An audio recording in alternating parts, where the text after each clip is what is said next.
Salut à tous, c'est Marcel Bagnol. Aujourd'hui on se retrouve encore dans un format vlog pour essayer une moto. Cette fois-ci on essaye une Honda, on essaye mon CB400 customisé.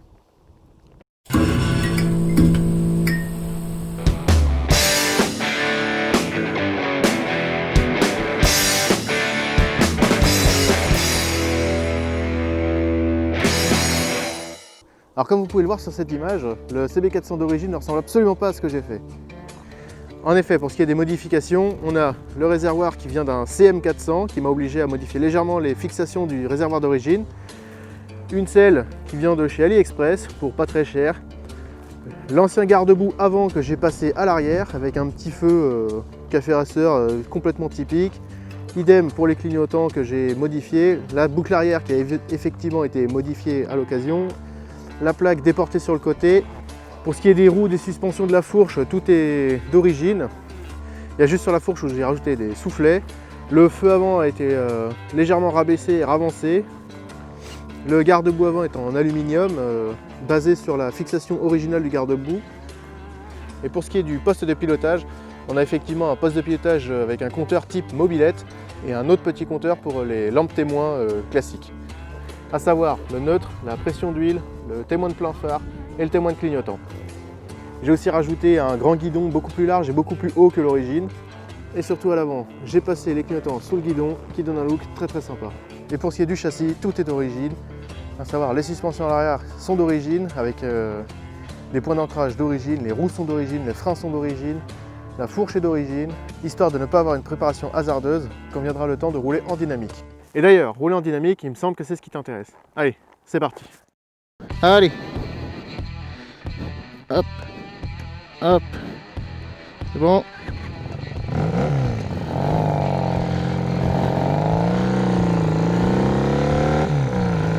Alors pour commencer l'essai, on va faire une petite fiche technique.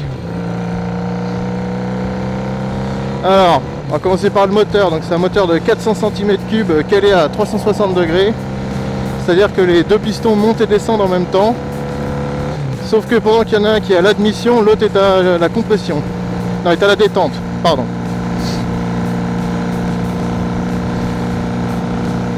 Alors le moteur il fait une quarantaine de chevaux, je sais plus. À la limite on s'en balèque, hein, c'est pas une moto de sport. Il y a 6 vitesses. Ensuite les roues, donc devant on a une roue de 19 pouces et derrière une de 18 pouces. C'était des montures assez communes à l'époque. Le pneu avant il fait 90 de large, le pneu arrière en fait 110. C'est-à-dire que le pneu arrière de cette moto est moins large que les pneus avant des motos modernes. On a une fourche de 32 mm à l'avant, ce qui est tout petit. Et clairement, on le ressent. À l'arrière, on a deux petits amortisseurs, comme ça se faisait beaucoup à l'époque. Hein, le mono-amortisseur, c'est devenu quelque chose de série assez tard. Alors la moto est quand même plutôt bien suspendue, c'est confortable. Par contre, c'est clair que c'est pas du tout une moto faite pour rouler à fond. Enfin, en fait si, c'était une moto faite pour rouler à fond, mais avec les standards des années 80. C'est-à-dire que dans les années 80, quand tu avais une moto catégorie 150, c'était déjà pas mal. Alors attention, hein, je dis pas que c'était top, je dis que c'était pas mal. Bien sûr que dans les années 80, on a eu des monstres de puissance qui étaient capables de faire des folies. Et là, on parle d'une moto de série, petit budget. Bref. Aujourd'hui, c'est plus confortable que c'est sportif. C'est clairement plus confortable que c'est sportif. Alors pour ce qui est des petits pneus, c'est pareil, hein, ils invitent pas du tout à faire le dingo en courbe. Par contre, vous verrez tout à l'heure quand on ira faire des bêtises, qu'ils ont un petit avantage. Mais vous verrez ça tout à l'heure.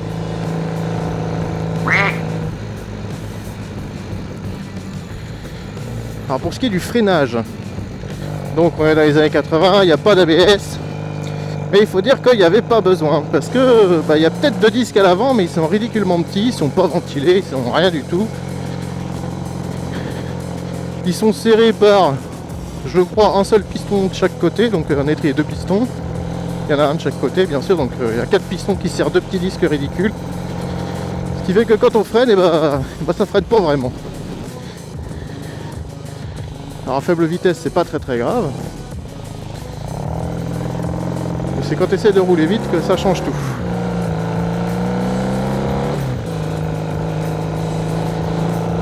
Mais comme je vous disais, c'est pas vraiment une moto de sport, donc à la limite on s'en fout un peu. Le but c'est pas de rouler comme un dingo et de faire du chrono sur les pistes. Même s'il y a des cinglés qui prennent des CB400 pour aller faire de la piste. Hein. Moi je trouve ça bizarre, mais pourquoi pas. Mais bon. Après la moto en elle-même, elle est pas dingue, mais elle est pas... elle est homogène. C'est-à-dire qu'elle est pas dingue, mais il n'y a pas un gros moteur qui nécessiterait d'avoir des gros freins et un gros châssis. Il n'y a pas un moteur ridicule qui fait que les freins et le châssis seraient largement surdimensionnés. Non, tout est correct, quoi. Le châssis est pas fou, mais le moteur non plus, donc les freins non plus, donc c'est pas très... On n'est pas surpris, quoi. C'est une moto pas ouf, voilà. Enfin, pareil, au standard actuel, c'est une moto pas ouf. Mais elle est homogène, vous vous ferez pas surprendre à penser que le moteur est dingue au moment où vous appuierez sur le frein, ou vous ferez pas surprendre par le frein qui est monstrueux alors que le moteur l'est pas. On a un moteur qui pousse pas, donc des freins qui n'ont pas besoin d'arrêter la moto avec une violence incroyable. Mais là on va aller essayer la moto dans les petites courbes que vous devez connaître.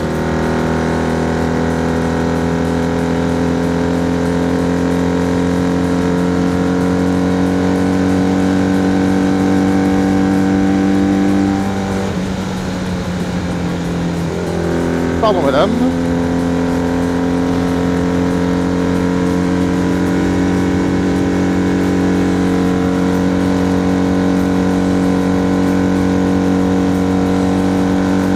Ah, on va se faire boule.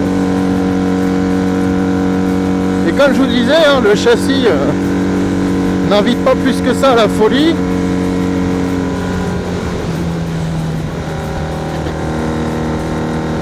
Mais là la route est vachement défoncée et ça sautille pas plus que ça.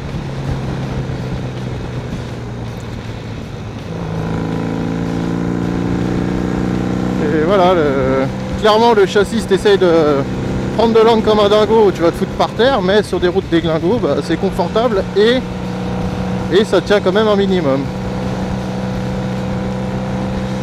J'ai essayé des bécanes qui invitaient beaucoup moins à rouler comme un fou.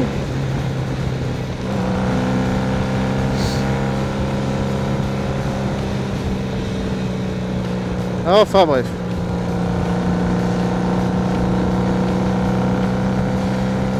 Alors pour ce qui est du freinage, on va faire un petit essai maintenant.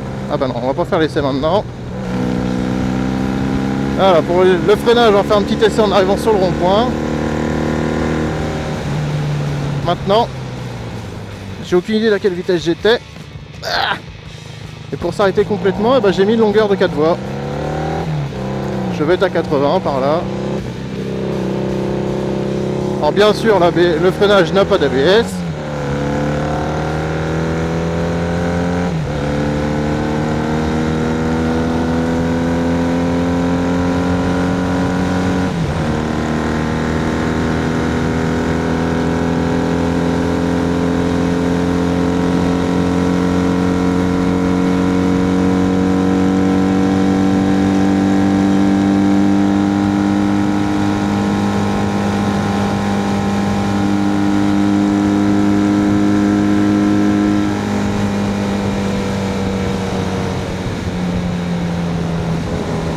Du coup sur les routes de campagne, alors c'est vrai, moi je trouve qu'il manque un peu de peps, surtout si vous comptez faire des balades avec des copains qui ont des motos modernes en 47 chevaux, 70 chevaux, etc. Si vous voulez faire des promenades pour pouvoir doubler les voitures, pour pouvoir suivre, clairement ça va manquer un petit peu de peps.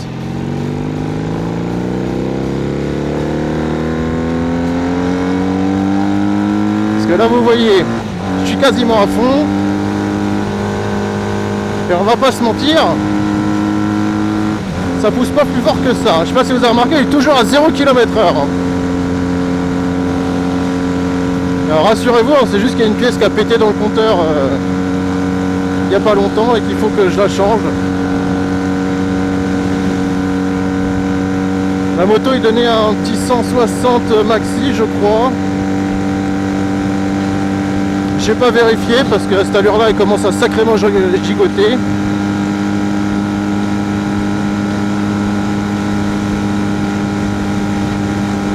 Alors après pour ce qui est des différences entre ma bécane et la bécane d'origine, ce que je peux en dire c'est que forcément ma bécane a un réservoir plus petit, donc elle a une autonomie plus courte. Hein. Moi quand il était d'origine je pouvais faire à peu près 200 km à une allure ni grand-mère ni sportive.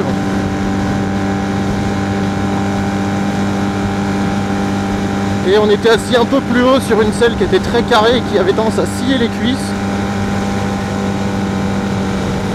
Alors que là la nouvelle selle elle fait juste mal au cul parce qu'elle n'est pas assez épaisse, mais au moins elle scie plus les cuisses. Et du coup on était assis un peu plus haut, avec un guidon un peu plus cintré, un peu plus petit. Mais vraiment c'est la seule grosse différence qu'il y avait entre l'origine et ma prépa.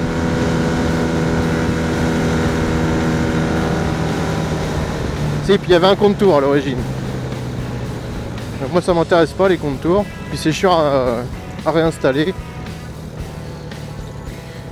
Alors là il est parti pour un petit essai en ville.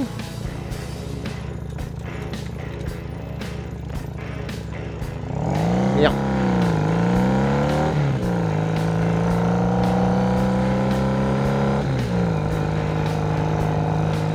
Alors en ville comme elle est légère et qu'elle a des petits pneus pas très étroits, elle est vachement maniable.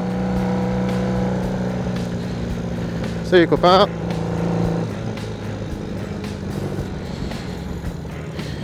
Et les petits pneus ont un autre avantage, c'est que quand vous roulez dans des cours, les cours quand vous arrivez chez un pote et qu'elle est faite tout en gravier, les petits pneus s'enfoncent bien dans les graviers, ce qui fait que vous n'avez pas tendance à rouler sur le gravier et à avoir une adhérence toute pourrie. Vous vous enfoncez dedans, ce qui fait que c'est plutôt agréable. Chaque fois que je pique le Monster, ça me surprend quand je reviens sur les graviers à quel point il tient pas la route. Ensuite je disais que donc elle est maniable, elle est joueuse.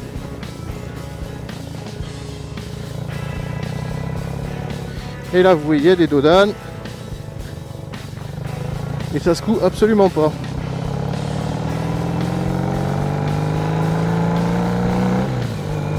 Donc elle est plutôt pas mal en ville. Alors est-ce que d'origine ce serait un bon daily pour des gens qui vivent en ville tout le temps et qui comptent s'en servir tous les jours sous la pluie, etc. Moi je dirais que oui, à partir du moment où vous avez du sang-froid au niveau du freinage. Parce qu'effectivement sous la pluie, si vous devez faire un freinage d'urgence, il n'y a pas l'ABS. C'est vrai que de nos jours, quand on n'apprend plus à conduire sans l'ABS, ça peut vous surprendre. Après, comme elle a des petits pneus, c'est vrai que tant qu'on n'est pas à des vitesses folles, on a le poinçonnage qui a notre avantage et du coup ça tient bien le pavé.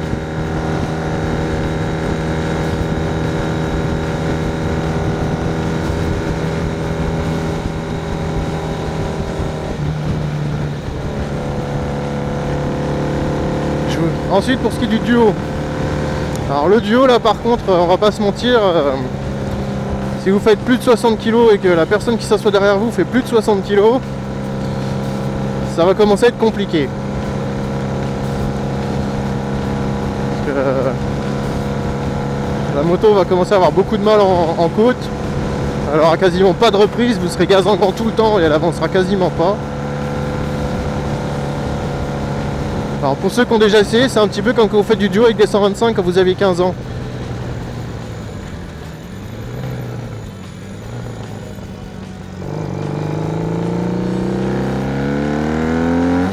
Ce qui fait que oui, pour dépanner quelqu'un, pour aller se promener en ville, c'est pas très très grave. Ou pareil, si vous rentrez dans les cases que je disais, hein, que vous ni votre passager ne pesez trop lourd. Par contre, si comme moi vous êtes un beau bébé de 90 kg, avec un passager ça va commencer à se ressentir.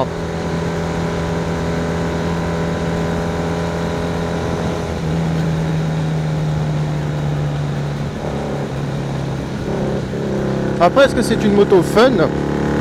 Moi je trouve que oui. Après moi j'aime bien les petites motos.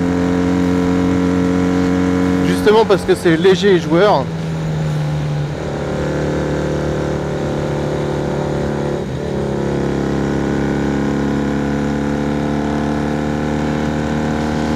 C'est ce que je reproche beaucoup aux plus grosses bécanes, c'est que sur la route au final tu mets la une, la deux, puis après t'es complètement hors la loi.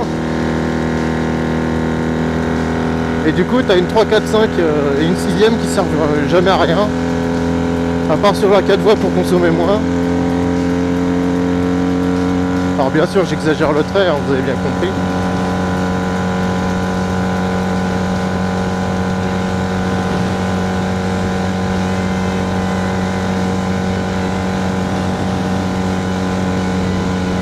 Mais ouais, du coup c'est une petite bécane sympa. C'est pas performant du tout. Alors moi pour ma part je l'ai monté en scrambler, donc c'est pas du tout ce que je lui demandais. J'avais eu des CB500 que eux j'avais monté en café racer parce que le CB500 mine de rien reste une moto assez performante. Je dis pas que c'est un GSXR hein, mais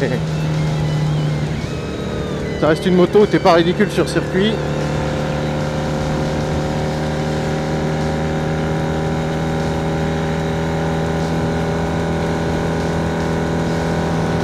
Du coup ouais, le CB400 et son homologue le CM400 du coup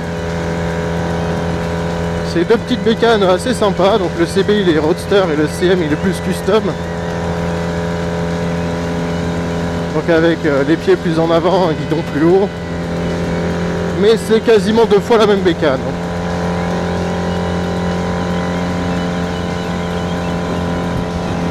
Et c'est des petites motos qui sont pas chères du tout en entretien.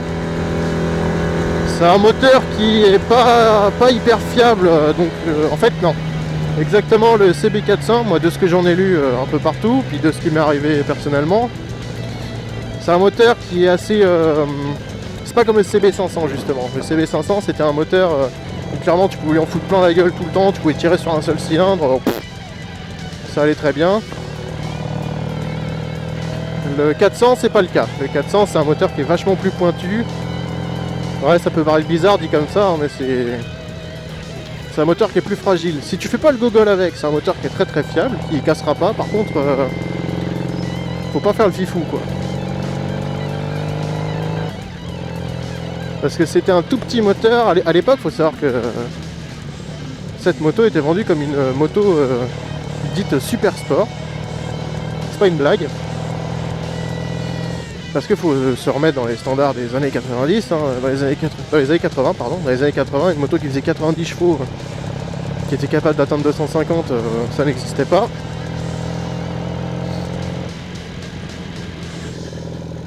Et du coup, ouais, une petite moto légère qui claquait son 160, c'était un très bon chiffre.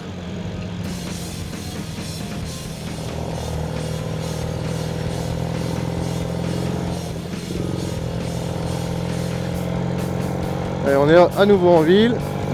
Il y a deux petits dodanes là-bas, on va pouvoir les passer un petit peu vite pour que vous vous rendiez compte.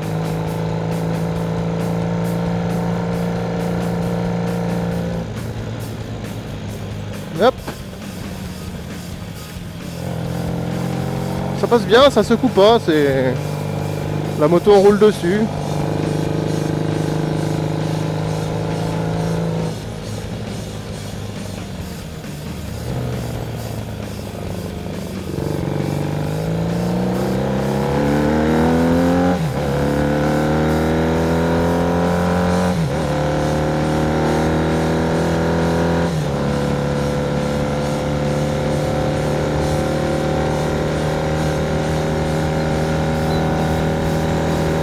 Et ouais, du coup c'est un moteur, pour revenir à la fiabilité, parce que je me suis un petit peu égaré, c'est pas un moteur qui risque de casser si vous l'utilisez normalement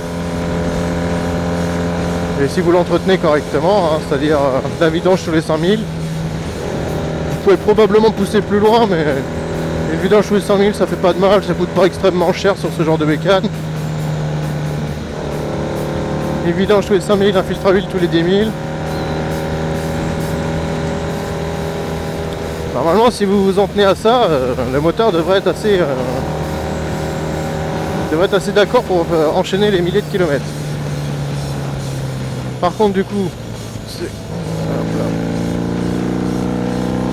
ce que je vous disais, c'est que j'en ai lu plusieurs. J'ai eu plusieurs histoires de mecs qui allaient faire de la piste avec et qui pétaient les moteurs en bout de ligne droite. Et à mon avis, c'est pas pour rien, c'est que Honda à l'époque a vraiment essayé de sortir le plus de puissance possible d'un tout petit moteur. Et on n'avait pas les mêmes maîtrises technologiques qu'aujourd'hui. Et à mon avis, le moteur il est juste un poil mal conçu. Ils ont cherché à faire sortir un peu trop de puissance. Et dans la durée, ça fonctionne pas. Donc si vous en achetez un, c'est juste éviter d'aller au fond de la 6, hein, ça sert à rien. D'ailleurs, c'est éviter d'aller au fond du compte-tour. Hein. Laissez-vous 1000 tours minute de marge. Une vidange régulière et tout ira bien. Voilà. Allez, maintenant je vais vous emmener dans un endroit rigolo. On se retrouve tout à l'heure. Allez, nous revoilà. Vous me connaissez, vous savez que j'aime bien faire des trucs stupides. Normalement, si vous avez suivi la chaîne, vous devriez même reconnaître ce coin. Bon, je vais ouvrir la visière, j'espère que vous m'entendrez toujours bien. Allez, là maintenant je vais vous montrer pourquoi les petits pneus sur une bécane, c'est pas si mal. Parce que là je suis en monte pneus de route, je suis sur des graviers, et comme j'ai des tout petits pneus, ça s'enfonce bien entre les graviers, et du coup ça tient relativement bien.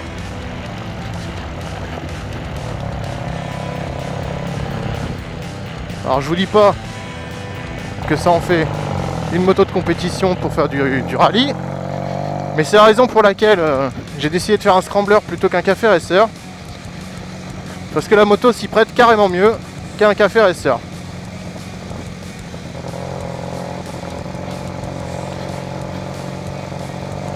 Alors là évidemment je roule pas comme un dingo parce que il y a pas mal de passages de piétons qui promènent leurs chiens, même des cavaliers.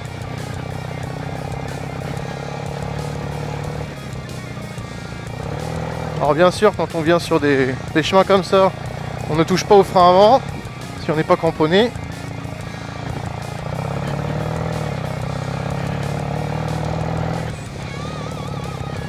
Et vous voyez, là, je suis sur des chemins avec des pneus pas du tout faits pour. Et ça se passe bien, même en mettant un petit peu plus de rythme. Alors ça secoue un peu plus que sur la route, c'est sûr, hein, mais ça se passe bien. Là vous devriez reconnaître cet endroit.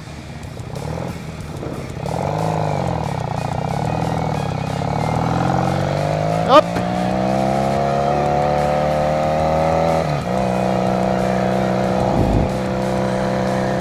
On est pas bien là? Attention cuvette. Ah. Ah. Voilà, la fourche a un débattement un petit peu court, hein. Mais à l'époque des premiers scramblers, à la fin des années 50, début des années 60, c'est exactement ce qu'on faisait pour faire une moto de cross. On prenait une moto de route, on virait tout ce qui servait à rien, on mettait des pneus à crampons et on allait faire les cons dans les chemins. Alors les motos évidemment c'était un moteur et des roues et un grand guidon. Ah.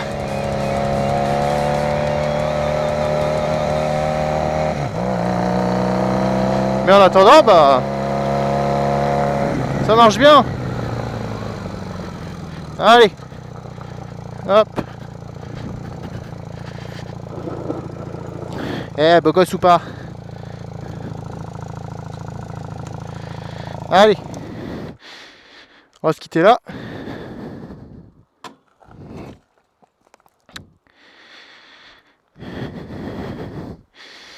Donc voilà, mon essai du CB400.